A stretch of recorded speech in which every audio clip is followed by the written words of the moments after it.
Couples Corner with Team Bevins of I Still Do Ministries every Monday night at 9 p.m. Eastern Standard Time. This is another episode, and today you will get some good information, some great nuggets, and some tools to strengthen your relationship. The Couples Corner with Team Bevins. All right, party people, how y'all feeling tonight? Welcome to the Couples Corner. I am Marcus, and my wonderful wife is Cherie, and she is not here with me tonight because tonight it is all about the husbands. And tonight we are talking about marriage from the husband's perspective. And I'm going to pray, and then I'm going to introduce our guests who were here last time, but we're doing part 2 tonight.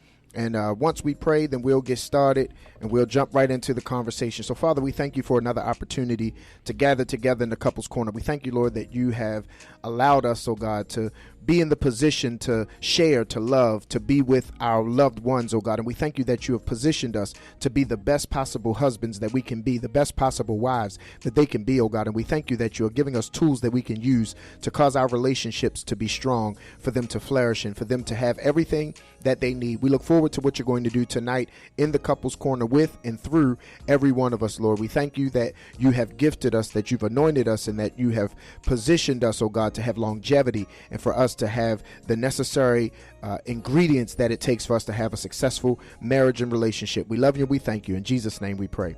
Amen. Amen. All right. So tonight our guests are 2 gentlemen who have been here before. They were on part 1 when we did marriage from the husband's perspective, and tonight we're doing part 2. So for those of you who are not familiar with the first part that we did, when we're done this, you can go back and look to see what you didn't hear the first time. But I'm grateful today to have with us a young man who's been married for a good couple years now. And he has some insight on marriage as well as being a man, being a father, and, you know, functioning in a few other capacities. Both of them are men of God. They are not strangers to the Lord or to the Bible, to the way of the word, which is the principles of marriage. And so we want to make sure that we are presenting people who can give you sound information and not just feelings and emotions. So the first gentleman I want to introduce is Mr. Jermaine Jones, and he can tell you a little bit about himself. Hello, everyone. I'm Jermaine. I've been married now for 5 years. I have 2 beautiful children as well, and I love the Lord, and I love the journey of marriage that I have now embarked upon. All right, good stuff. The next gentleman that we have with us here tonight, that was a very political answer. Very nice, very nice. Are you running for office? That was beautiful. Yeah. The other gentleman that we have with us tonight is another gentleman that has been married for some while, and pretty much all of the stuff I just said before, you know, I'm letting them tell you about themselves, so, you know, that's what we got. This gentleman is Mr. Dante Thomas, also known as Rockmel. Tell us a little about yourself, sir. Hey, what up? Rockmel in the house, been married for 19 years. That's a blessing, brother. Beautiful. Yeah, 19 years. Wife is lovely, you know, ups and downs, but as long as you keep God first over everything, you know, in your marriage, all things will work out, you know what I mean? But I'm happily married. I love the fun that comes with it. I love the caretaking that comes with it. I love the back rubs that come with it, and all the other beautiful things that come along with this thing. That's good stuff. Yeah, that's wonderful. All right, so tonight, gentlemen, we have the task of keeping it 100 from the husband's perspective. This is not something that is a challenge for either of you to do. And so as a result of that, we are going to jump into a few topics, and we're going to share some things. For those of you who are with us on social media, feel free to chime in with any questions or concerns that you have. Feel free to share this on your page as well with people who you think can benefit from the conversation, people who are married and would be able to gain some insight and some understanding, some nuggets, and some people who need to hear from someone. If you are a man and you're watching this, you need to make sure that your wife, your fiance is watching so they can hear some things from another man and will understand that it's not just you who feels that way or thinks that way or all of that good stuff. So, gentlemen, we're going to touch on a couple subjects, a couple topics tonight. And the first one that we're going to jump into, because we're living in a real world, in a society where people have an issue with being consistent. They have an issue with being content. And so my first question tonight is, what makes you stay married in a culture that quits so easy? Well, I'll go. What makes me stay married?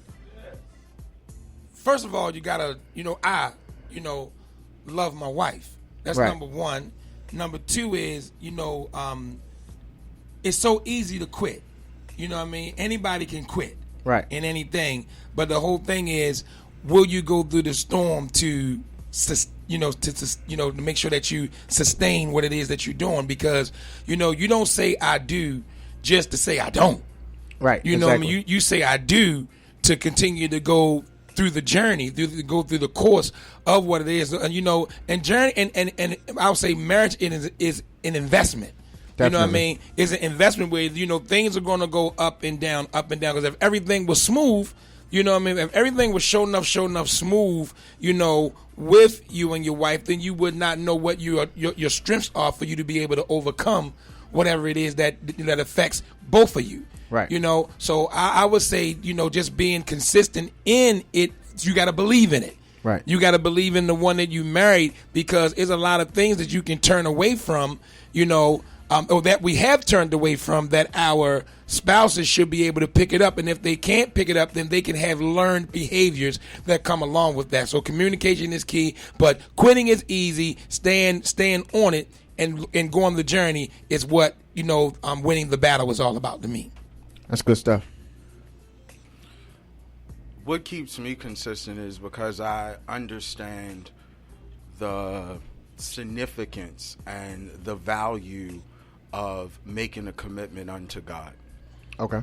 And because I understand that it is incumbent upon me that I keep the vow that I made with God. And I also confirm that in word to my wife as well, when we were being married. So I think what makes me stay consistent is because I don't want to end up being a statistic, because I did not put forth and wasn't willing to sacrifice what it takes in order to survive this journey. And that's the thing that I've definitely understood in this short time about marriage, is that it's a journey. Right. And the enjoyment of the journey is being able to defeat those situations and circumstances that come to not only test us, but also come to see whether or not we're really in it to win it. Right. And we're really willing to keep that same commitment unto God as we do as well to our wives. Good stuff.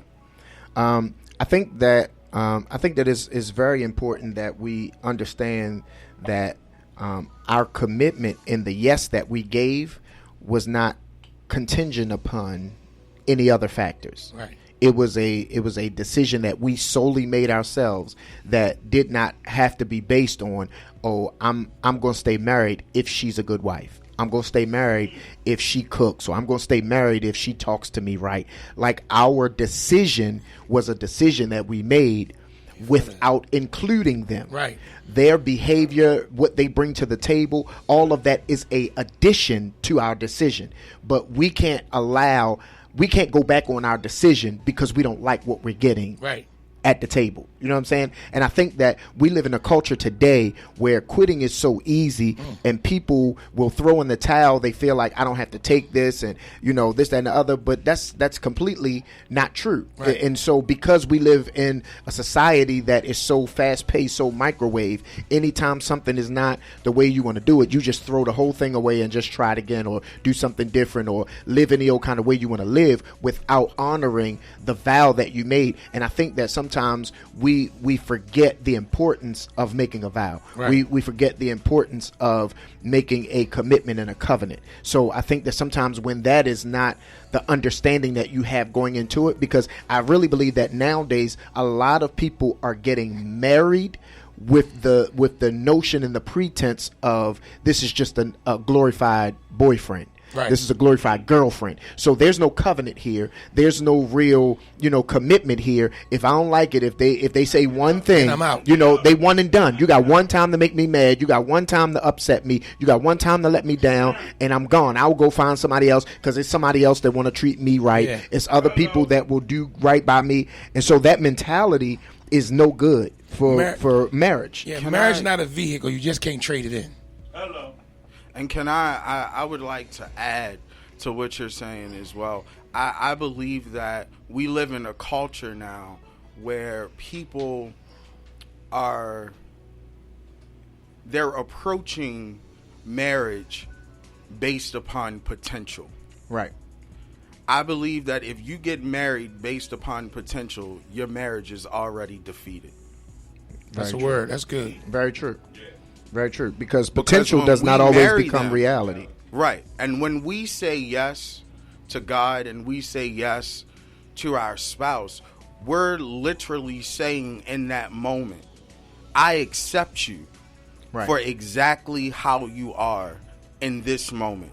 Meaning, if anything gets worse from that moment, whether it be health, whether it be finances, whether it be a diagnosis of mental illness or anything of that nature, I'm saying to you that my love is unconditional for you, and whatever state that you may find yourself in, I have to still learn to be content. That's what the Bible says, and make sure that I take upon whatever that burden may be, or whatever the blessings that come with me being in relationship and being in marriage with you as well. Very good. So if we be honest, part of what we have, and we mentioned this a little the last show that we talked about, part of what we're facing today is an honor issue in marriage. There's an honor issue because we have created an issue. Men are out of place, right? We're out of place in our children's lives in many cases because every father, their child is not with their wife.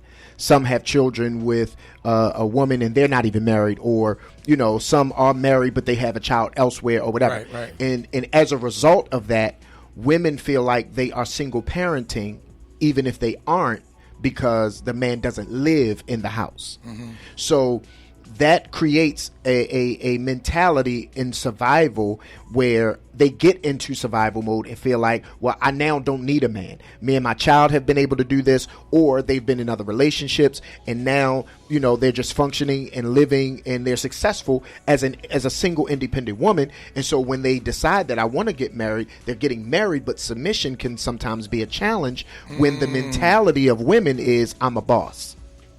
So it's hard to be a boss lady or whatever you go by, and then be submissive to your husband. It takes special characteristics to know how to turn that light switch on and off, when to be the boss and when to be the helpmate, when to be in charge and when to help. And that be in charge does not mean that you're never in charge in your marriage, because if we be honest, there are many areas and categories in our relationships that our wives are in charge or responsible for. So it's not a thing of you're never in charge because you're a wife or you're a woman. No, that's not smart. That's not smart for any man to be in that type of predicament where his wife has no areas that she's responsible for or in charge of or whatever. But that's not what we're talking about. But nonetheless, that mentality of being so self-sufficient, being such a boss, or being, all of that, it can cause you sometimes to miss the fact that you are you still have to be a wife. So as a man, as a husband, how can one, combat that when he's dealing with a woman that struggles with that light switch? I would say, first, communication, setting down with each other, and when I don't want to call it knowing your role, because then that, when a person say they know their role, it's like, okay, I don't have room to say this in. But I would say the whole thing is, communication of whatever the situation might be. Now, because I have a young lady in my family that that's been self-sufficient for a long time. And when she finally, got married to her husband, she did not know how to turn it off, which caused problems between them because he's trying to do what he can do as a husband, but she leave him no room to be the man. Gotcha. She left him no room to be the man, and it took time. I mean, she still may have that switch going on and off, but at first it was flickering. It would just flicker. Right. But now she flicker. You know what I'm saying? But yeah, but because she grew up independent for a very, very long time. Right. And then when she finally some women feel like because they've been doing it for a long time, they don't even recognize the strength of a man that's coming to rescue them and take them off their feet to give them rest. Right. You know what I mean? To give them that rest that they're looking for, but yet because they can't recognize it, their switch is always on. But when that switch gets turned off, they'll be able to be a little bit more at ease. So I would say, for me, the communication piece is key. Setting down with each other and having this conversation, even when she may have the wisdom and the understanding in the role. Let's say paying bills. Right. If a man, he may say, you know what, you take role of this, I'm going to bring the money home to you. But you got some dudes that don't want to bring the money home because he don't want to have the control over it. But she may be the one stronger in that area. So that's what you're talking about. Give her that room to have the authority to be able to pay the bills. I know some women on the line when we start ringing in on that, bring me the money. I can bring home the bacon, fry it up in the pan. You know what I'm saying? But I mean, that's just my take on it. What you think?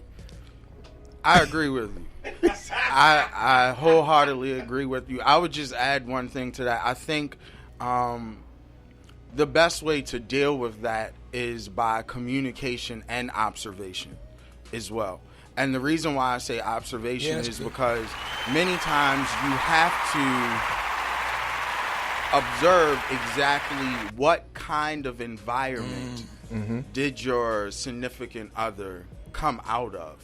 Right. What was, quote unquote, the norm in that particular environment. Many times people's environments become a part of the fabric of their being. Right. And many times it can be challenging to not only understand, but knowing how to handle it at the same time. Right. And then what I had to learn is the environment that you grow up in doesn't necessarily have the power to say whether or not your environment was right opposed to somebody else's environment that they grew up in. Exactly. So that's the reason why I say observation, because if you are around your significant other long enough, you've dated for quite some time, you start to take note of different things that happen in environments. When you go around family functions, when you see how some of the friends of your wife, how they conduct themselves, different things that they do, I think it's a healthy thing for you to be able to see, because it can help you better communicate how it is that we can handle what may seem like challenging issues or challenging circumstances. That's good. That's good. That's definitely good. And so, in order for us to effectively grow in these environments, someone has to be willing to be a student and be a teacher. And I think in marriage sometimes that's a struggle because we don't know how to switch roles. We don't know how to be the teacher and then turn around and be the student. We think that we're always the teacher or we're always the student. That's great. And that's not always good, because there's some areas that are not your strength, that is your mate's strength. And you need to be a person that is willing to allow them to be strong where they're strong, and you follow, you know what I mean? Because they're going to get the better result.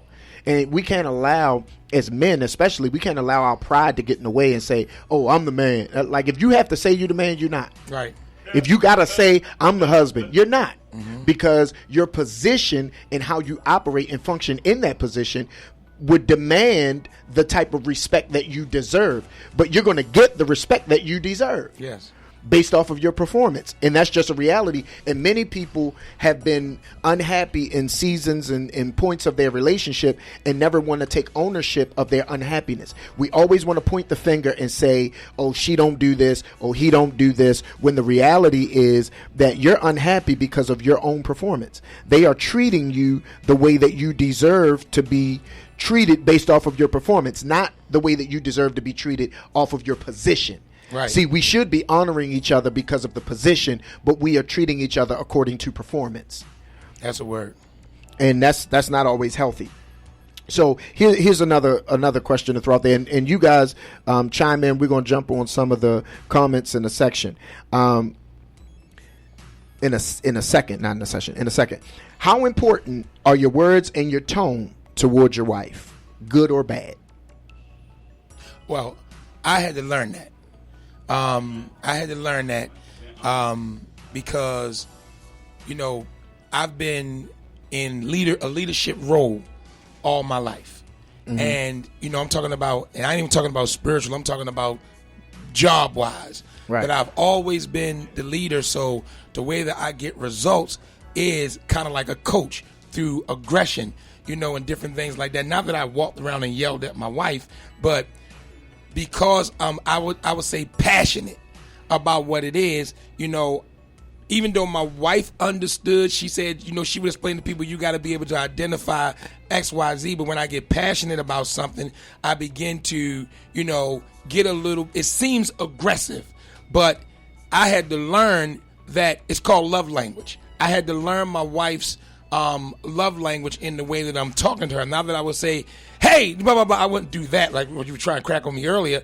I wouldn't do that. You know what I'm saying?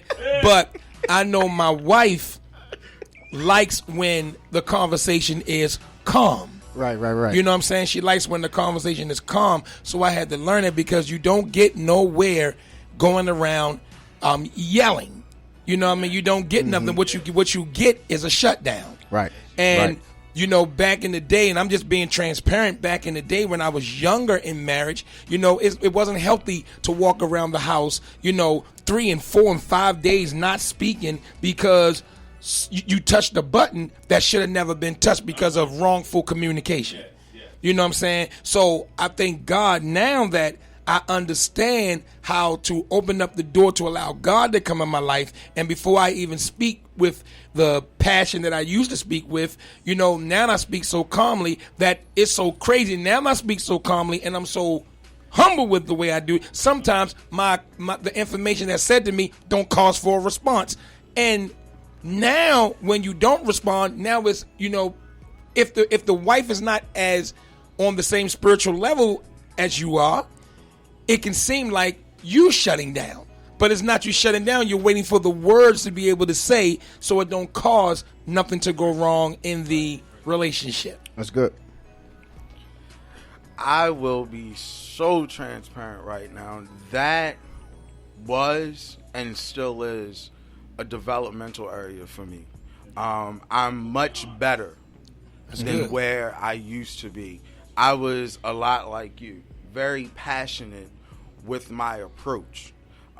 Mark has known me for a long time. Many people that know me, they would think that I am trying to belittle or talk down to them just because of my tone. But that was not my intent when I was trying to convey my message out of passion. Mm-hmm. Now, I believe there's a distinct difference with me when I'm talking with passion and when I'm leaning on you. It's two different things. But what I've learned is, one, God doesn't honor me talking passionate to my wife in a way that she may interpret as being disrespectful. That's something that I learned. It took a long time for me to learn, but I was man enough to embrace, and I understand now that a soft answer really does turn away wrath. And it's all about timing. Right. And I believe one thing that I was very passionate about, I don't know if you were the same way or not, but one thing that I was passionate about is I don't like the feeling of tension. I don't like the nonverbal actions. Right. You may not be saying nothing, but I'm reading body language real good. I know that it's something that's not right, that's bothering you. But one thing that I've learned is timing is everything. Definitely. And everybody does not handle problems or challenging moments the same way. Right. Some people, you got to give them some time. Right. And me, I like to go at it right then and there because I just want to kill that moment so we can get over it. But what I had to understand is I cannot always approach those moments based upon how I'm feeling in the moment. Right.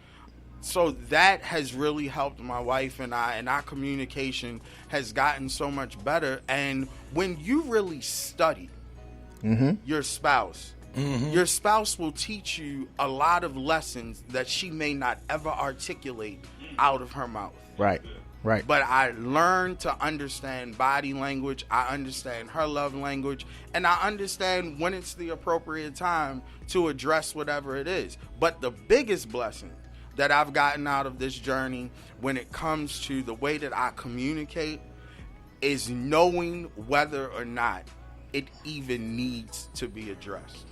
That's major. So here's my I don't know what to call it. I have always been what they would consider a silent killer, right? You're not gonna catch me out of control where I'm all upset and I'm flipping stuff over, doing all that. That's not my style. Never been my style. But I can cut you so deep with my words that you could bleed to death. So I understand that, and I'm very clear on that. And so I have always been very intentional with my words. So if I ever harmed you with words, it was intentional. I am very specific in the word choices that I select when I speak. And so that has been my entire life. So speaking has never been a challenge for me, right? So some may think that communication could have been a challenge for me. Even my wife and I have addressed this plenty of times, that I don't communicate often. But what my teaching method was growing up is you don't volunteer information. That came from having older brothers. That came from street code. You just don't volunteer information. You answer the question that's asked, and that's it. True Bill. That's it. True you see what I'm saying? That's right. And that's True Bill. That's what I did. That was a strength for me. Right. Now, it was not a strength for my marriage, but it was a strength for me growing up. Right. So that was the way that I grew up. So I had to learn how to communicate better in that area, right? So, but being aware of how I communicate and how intentional my words can be and what damage they can do, I have always been very aware of that. So I'm very specific, and I'm very specific in how I speak, in the words that I choose and all of that. So as a result of that, I have limited many arguments that were started by me, right? I also have facilitated many arguments that have been ended by me, by my choice of words. Right. There are some things that I did not address because if I addressed it, it would have gone bad. Understanding that I'm talking to my wife And so I'm not going to respond to my wife like I would one of y'all if you said something. Right. Because as men, we're going to address it differently. Right. There are going to be some terms. There's going to be, some harshness that come with it. You know what I mean? And it might even have to be some follow-up physically that go with it, because that's the way that we deal with things as men. Right. But the challenge is, how do you as a man deal with a woman that talks like a man?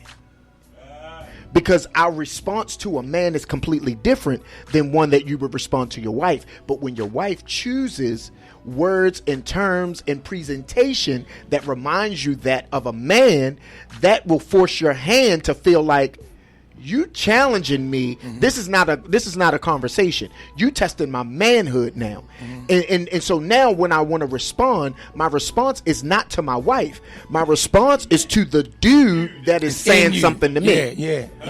You see what I'm saying? And so sometimes I think that in marriage, those are the areas that we end up trying to figure out, how did this get so bad? How did this go so left? How did we get so far into this when the actual matter was not that big? The actual matter was not that deep. But we went away from the actual topic to the presentation. Right. We went away from the real issue to deal with the way that this package was wrapped and delivered to me.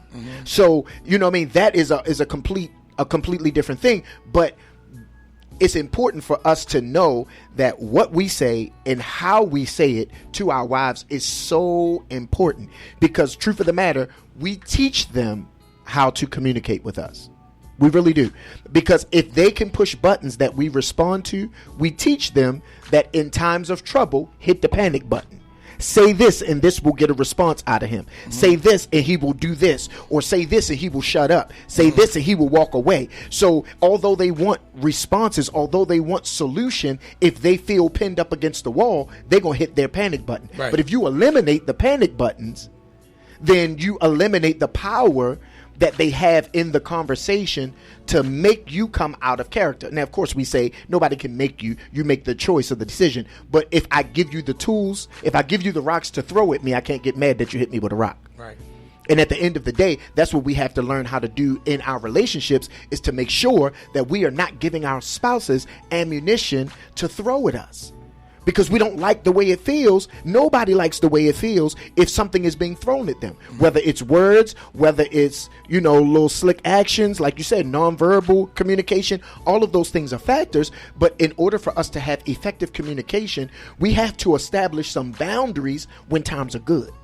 And that's something that we don't do often. We don't determine boundaries when times are good. So when we hit a rough spot, we know how to fight fair.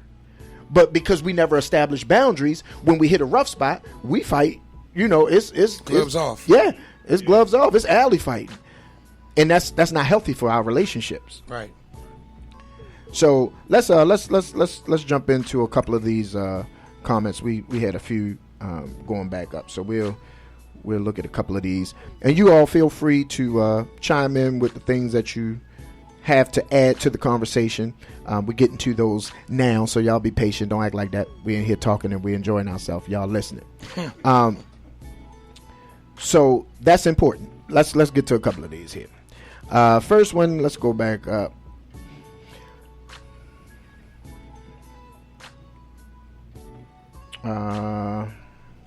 Some of these are hellos. Bless your hearts. Hi, everybody that said hi. We saying it back from all of us. Bless your heart. And they are enjoying the producer in the background with all of his responses. That's what they're saying. That's what they're saying. We had a few things that were reiterated, that were said. All right. Learning curve. All right. All right. Well, look here. Maybe I missed some stuff. Well, y'all say something else, because I don't really see something to say. Nonetheless, we're gonna move. We're gonna move on. Here's a question I think doesn't get enough attention, in especially because, like we talked about, in today's society where everybody kind of deals with stuff from a different perspective and a different avenue, all of that stuff. How should people prepare for marriage today? Because it's a lot of people. It's a lot of people that are engaged, that are about to get married, and how should they be preparing for marriage? There are a lot of people who are single who want to bae, even though they don't really, know how to be a bae. But how should they prepare for marriage today? I'm listening to this. I'm trying to prepare. I would say, first, don't skip marriage counseling. Very good. Don't skip it, because there are some things and questions that need to be or should be answered in marriage counseling that will help you along the way. That's number one. Number two, I would say, is know that is a decision that you want to make, because when you make that decision in your preparation, you don't want to turn back. You don't want to get into marriage and say, hey, I'm married and, it didn't work out for a month, so I'm out of it. You know what I'm saying? You got to know that this is what you want. And I would say, I learned some time ago, for females, make sure that you maintain the standard for yourself. So that you can, actually have the guy that's going to chase you, into that covenant that we call marriage. For guys, I would say, through the preparation, don't do all these outstanding things for your your fiance or your girlfriend in the beginning, and then as soon as you say I do, you stop. You know what I mean? Because the chase is always better than the catch. So I would say, after you chase them, and you got them, keep chasing them. Go over and above what you did to get them. Right. All right. I know you're about to answer. You're about to add to that, but I want to piggyback off of something that you said. It's another question. You answer it, but I got to get it out so we can deal with it. First, let me answer this question here. He said, not talking about me, but how do you fix it when you've been doing it wrong? The first thing with communication, if you've been doing it wrong, in fixing it, is what you just establish, that you understand that you've been doing it wrong, and then you figure out what's right. Figuring out what's right is figuring out what works for your relationship, what works for your mate. It's not just just do it this way that works. You have to know the person that you're communicating with, because communication is not effective if all someone is doing is talking. Effective communication is the information is being presented, and who it's being presented to understands it and receives it. If they don't understand it and receive it, it's not effective communication. It's just talking. So sometimes we think that we are teaching people and we're just telling them, and they don't get it. So the way to fix what's been done wrong dealing with that communication is to study who you're communicating with, to find out how they learn, how they receive, and what best fits them, so that you can present that information that way. And when you do that, then it changes the dynamic of your relationship. You made a statement, I hope that answers your question. You made a statement about not doing stuff that you're not going to be able to keep up with. The question I want to throw out there, and then we'll jump into it after he gets finished answering the portion of it that he was going to answer. How do you deal with a false representative? The person that they showed you or told you that they were, whether it be in dating and engagement, even in the beginning of the marriage, during that honeymoon stage phase, and then that drops off, and then they become a settled person. How do you deal with that? Because there are many people who feel like they faked me out. They made me think that they were this type of person. They made me think that they lived this type of way. They made me think that they conducted themselves this type of way. And now that we are really in the thick of things, that's not who they really are. And now I am not stuck, but I am committed to someone who gave me a representative that was not accurate. But go ahead with what you were going to say, then we'll jump back into that. Okay. So I'm answering the preparing for marriage right. part, right? I would advise one, especially if you are a believer of Christ, is to first pray and ask God, have you been called to the marriage ministry? Watch yourself. You're talking good. Everybody has not been called to be married. But if you have already done that and God has told you, yes, I've equipped you to be married, I would say one of the first things that you need to have as a priority on your list is to make sure that you are working on you. Mm-hmm. That's a word. To be the best you that you can possibly be. Many times during our dating experiences and even as men when we are looking for our significant others, one of the things that we do not maximize is our time of preparation. Right. When we are single, that is our time of preparation, not only spiritually, but also naturally, to deal with the inner things that we know that we need to rid of, right, or we need to work on to make sure that they're up to par when God gives us that opportunity to meet our significant others. The reason why many people have not only problems in marriage, but people don't get married is because some people are so selfish that they're not willing to work on themselves.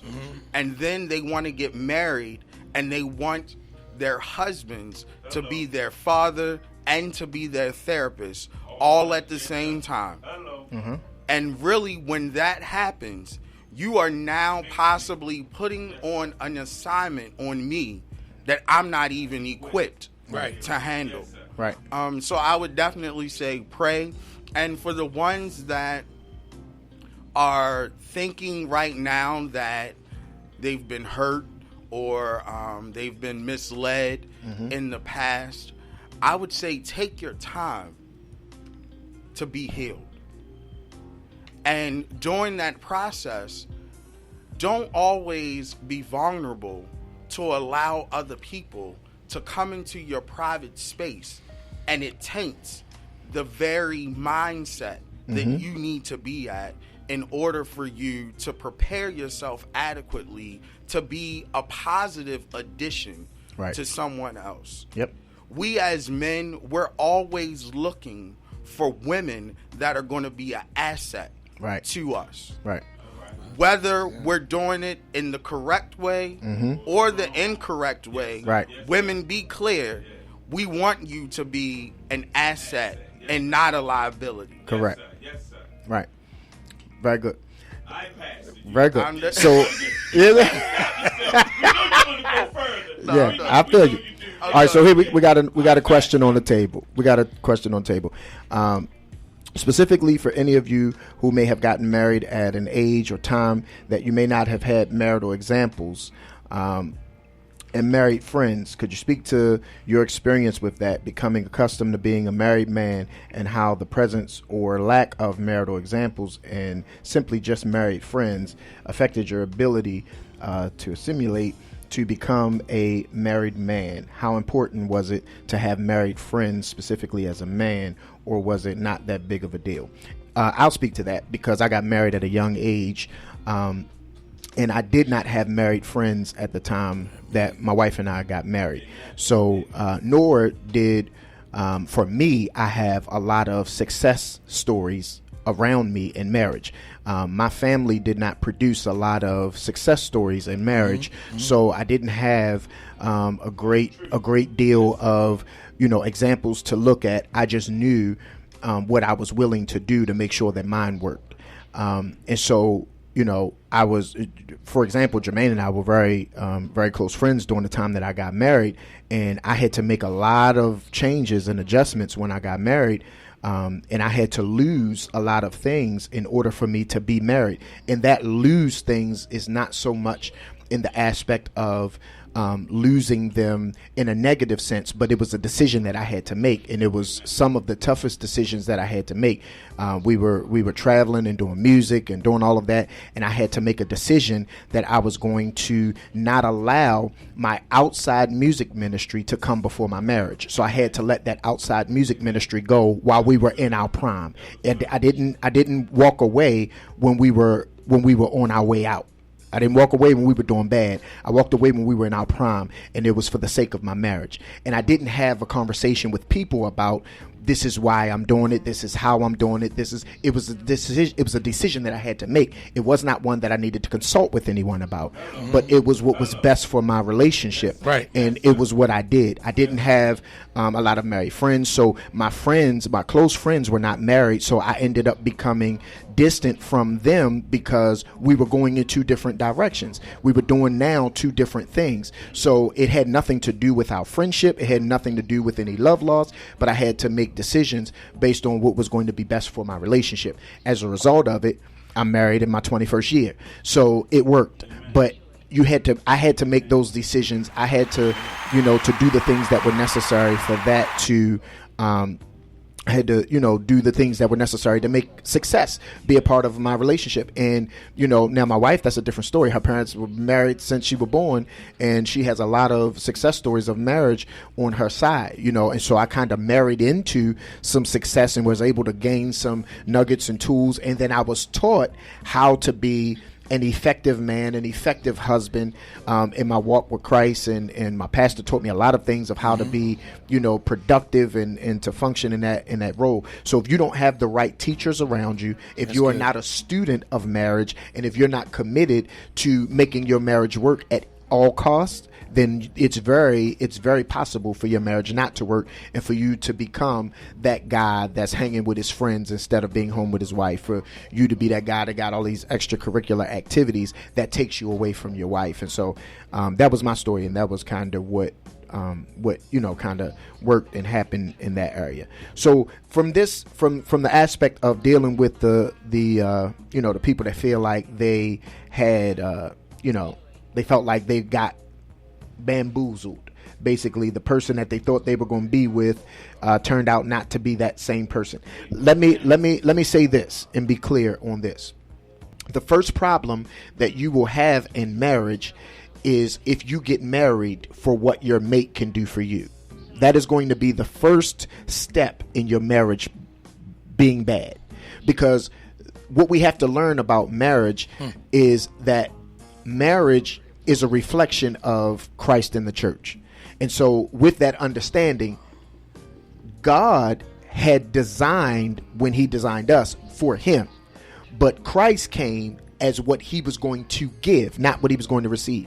And if you want to be married, you have to go into your marriage with the understanding of what I am going to give. Right. Going into your marriage with how I am going to make this woman's life better, how I'm going to make these children's lives better, how I'm going to make this man's life better, and not, well, I'm marrying them because they make me feel this way and they do this. Oftentimes we're concerned about all of the things that the person is bringing to the table. You need to assess that before you make the decision to give your all to someone who is bringing nothing to the table but a fork. So, but you need to make sure before you decide to show up at the table that you're showing up at the table to someone qualified to sit with you. People don't want to be honest and say that because you don't want to seem like you're arrogant, but you need to know who you are and what you're bringing to the table so that you're not showing up to a table with someone that only has a fork and they're only coming to eat. They're not bringing anything to the table. Right. So know your value and show up to the table. Only show up to a table with someone that deserves to be at the table with you. And then the only reason you're at the table is to serve. And if you go into your marriage with the mentality that I am only here to serve this woman, I'm only here to make her life better, I'm only here to do for her, then in return, prayerfully, if she has that same mentality, you won't ever have to worry about you because she has you covered and you are only worried about her. That is how the perfect marriage works into the scenario. And if you are not approaching marriage that way, then you are going to find yourself in the woe it's me section of marriage, trying to figure out, well, I don't know why she don't do this and how this, because if you're spending all of your time picking apart everything they're not doing, I promise you there's a plethora of things that you're not doing that you could be better in, or things that you're not doing at all, but your focus is on them and what they're not giving you. But you did not get married, or should not have gotten married, just for what they are giving you. You should know what you're going to get when you get married, but I got married for what I'm going to give you. Right. Anybody on? I don't know. Oh yeah, I mean, well, I know you kind of like set it all for real on that one. You know what I mean? There's no need to come back. You try to punt the ball. You know what I mean? Try to punt the ball to us, but that you could have just ended that one with period. Right. We might as well move on to the next question. He could have ended that one with period. Right. Selah. How about that? Don't act like that. Don't act like that. All right, so here we go. This is a touchy subject. Not sure that we're going to be able to get through all of it, but we'll get the party started. Men parent different than women. So how do you convey the importance of your point as a father to a mother that specializes in love and not discipline?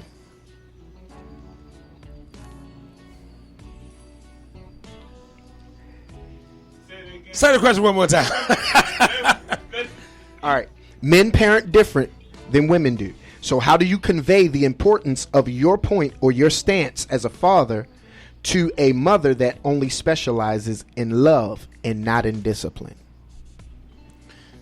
Well, especially with a son. Okay, I'll use us for example. I believe first that, you know, I don't think there's nothing wrong with a mother loving her son the way that she do and trying to discipline him in such a way, but being soft about it. First, the dad has to be in the home, you know, to be able to be a part of that conversation, right? Mm-hmm. The second thing I would say is the mother has to know, you know, through communication, you know, communicating with the father that, you know, her role in everything, there's certain age points that, you know, I believe that a son needs his dad. Right. For certain correction, and there's a certain point where the son needs his mom for the love part. That's what makes, you know, the marriage in the home works really, really, really good. Mm-hmm. You know what I'm saying? Because not saying that the father has to be always, he's the one that's throwing the punch, because you got some women that, you know, raise guys and they ain't no punks. Right. You know, because you got some strong women out here that really, really know how to discipline and love at the same time. You know, but I would say, you know, in our role, you know, it's really, you know, all this goes back to the conversation and the communication between both, because, you know, my son loves to ride up and down the road. Mm-hmm. I'll say he don't need to keep riding up and down the road coming from college and all this kind of stuff, burning a lot of gas, because he ain't paying for it. Right. You know, every weekend he's coming down. But again, that's the tonality that you was talking about earlier. But if you came at it and you know, with the aggression, or if I came at it with the aggression of, like, she's my daughter, my wife is not my daughter, that's my wife. Right. But I would say just that communicating piece, you know, to get around that, you know, and then most of the time after the decision is made, go back and let her know, not leave her out in the dark. Yeah. Because when both of y'all are working together as a team, the decision is more solid. Right. You know, so if my child says something like, you know, because children know how to play their parent. They know who's the soft one. They know who's know who's the disciplinary. Right. They know that. So they'll know which questions to ask because they have learned behaviors from the parent. Right. You know, but as long as both parents are on the same exact page, you know what I'm saying? Mm-hmm. Then we'll come out with that great result. So I was, again, it goes back to the communicating to both parties about it and not leaving one out, as you just made the final decision and that's it. Right. That's good stuff. You want to chime in on that? I agree. I actually have the honor of dealing with this type of subject matter. You know, quite frequently. I have a 6-year-old son, and my wife and I, we're getting to a place now where sometimes I'll just let her handle it because she can handle her own when it comes to our son. And other times it could just be something that he may say, the way he said it, or something that he does, and I'll just intervene right then and there. I think as we journey and our son is getting older, we're starting to understand how to balance out those moments. So sometimes I don't need to say anything. Right. You know, sometimes just the mere fact if I'm just walking into the room where they are, just my presence alone, that's good right there, will make him change his whole demeanor. Right. So I believe in putting the fear of God in both of my children.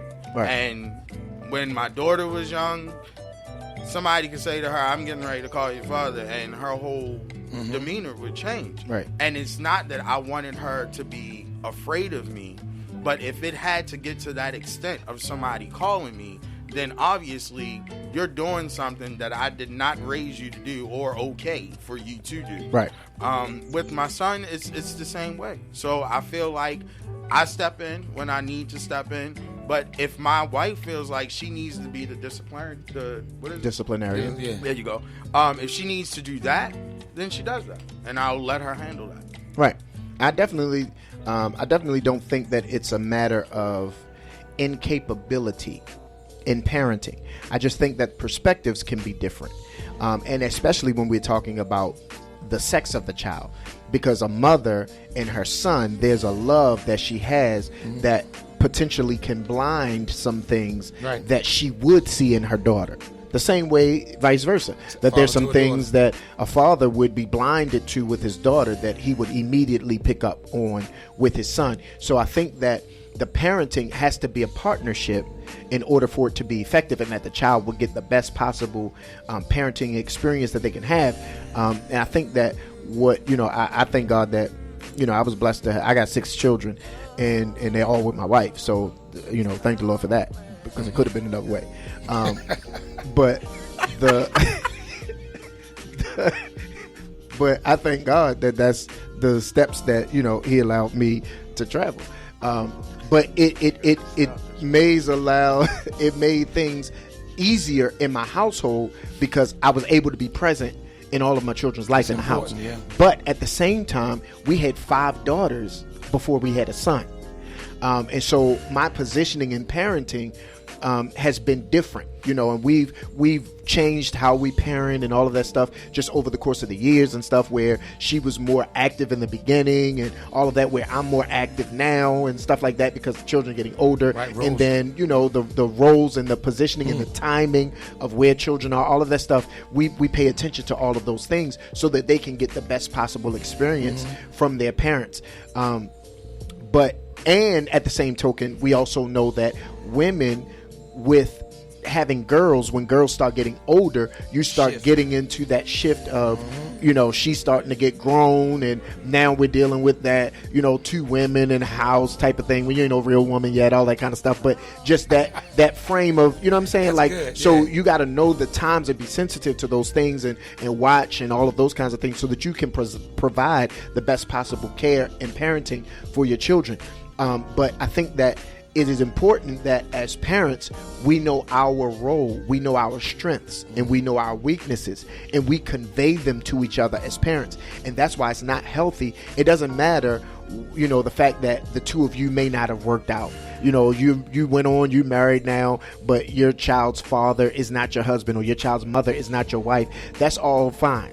But today, you have your life with your wife, you have your life with your husband, but you still have a responsibility to this child. That's and good. You have a responsibility to make sure that this child gets the best life possible. And theoretically, children have a better life potentially when they have a parent that has married, because they now have a bonus parent. But it should strengthen the bond. But we have to become people who are mature enough to parent and understand that is what's important, not the disagreements that we had as a potential couple, or the fact that we never were a couple, whatever the situational scenario was. But what we do have in common is this child. And that's what's important. And as a group, we are going to work together to make sure that there's a united front, to make sure that this child does not slack or lack in any area just because we didn't work out, just because we aren't together, or just because that's not, what it turned out to be. But in essence, we're going to make sure that what's happening at your house is what's happening at my house. And, that's important. And as a result of that, when a child sees 2 parents working together, it is also a legacy being left behind through the teaching of that, because when that child grow up, that's going to be the same way that they're going to be able to understand to parent their child. Absolutely. Right. You know what I'm saying? But when they, when it's just out there and it's just all wild cards, everything at play, I'm not going to say it's going to be all, bad because you'll have two scenarios. You'll have the strong child saying, you know what, I don't want what happened to me to happen for my child, and then you'll have the other child that's a little weaker that may say, oh, this is the way that it's supposed to be. Right. Yeah. That's definitely a thing. So let's do this.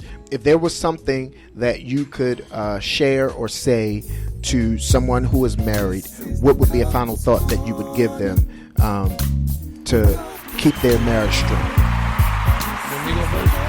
I would say to the married couples out there today, to the Couples Corner with Team Bevins. Don't allow outsiders and shared your time with us tonight. We look. You know what I'm saying? I'm talking about, when I say outside, I ain't talking about people that, you know, don't value your marriage. I'm talking about people that care nothing about your marriage. Don't display, you know, your marriage on the table like it's a dish. Right. You see what I'm saying? Don't just display it like it's a dish, because you're the one that has to stay with the dish and eat the dish for the rest of your life. And then once you take that dish back in, people look at you like you had leftovers. Good. You know, so, you know, just keep your business with you. Take it to God first. Right. Take it to God first in prayer, and pray together. Good. Pray together, not against each other. Good. I would simply just admonish everyone to be the best servant that you possibly can be. Jesus himself said that he came not to be served, but for him to serve us. That simply says to me, stay in a posture where you're always willing to give, right, before you look to always receive. What is it that I can add to you? What is it that I can do for you this day that makes a positive impact upon you? How is it that I can comfort you in this moment? I would just say, for the last statement of this evening for me, is to love intentionally and live the good life. Good stuff. I would say, you know, be the solution. Oftentimes we, you know, present problems. Oh, I don't like this. I don't like when you do this. I don't like, you know, this, that, and the other. And we got our whole laundry list of things that we have challenges with, or things that we dislike. But if you become the solution to every problem in your relationship, you won't have problems in your relationship, whether it's your fault or not. Be the solution, because the big picture is we want to be together. And whatever the scenario is, it should not be enough to make you say, I don't want this anymore. I made a decision that I wanted to be with you the rest of my life, and my life is not over, and neither is this relationship, because I'm the solution. So we thank y'all for tuning in with us tonight, and we hope that you were able to gain some nuggets, some tools that you can use for your relationship to cause your relationship to have success. We thank you all for tuning in to the Couples Corner tonight, and we look forward to seeing you all in the Couples Corner again, and we will make sure that we get these wives in here so that they can have their turn to share, and so we can hear as men, as husbands, from some wives, and to hear marriage from the wives' perspective. So that's coming soon. You all stay tuned for that. But again, we thank you all for tuning in tonight. And on behalf of Team Bevins, the part that's here, my wife is tuning in, but tonight was the men's night. So we thank you all, and we will shout see out, you. love you, babe. We'll see you on the other side. Yeah, shout that out. Love you, Janine. I'm on my way home to you, sugar. You know, they say, who was that? That was Jodeci that said, you know, there's the party, and then there's the after party. Yes, sir. Yes, sir. Yes, it is. All right, are we done? Well, not necessarily, because they said after the after party was the hotel. All right, but we ain't dealing with that right now. We just go. Y'all don't know nothing about Jodeci, so y'all know what we're talking about. Bless your heart, because y'all been saved your whole life. Thank you, Jesus, for you. All right, y'all have a good night.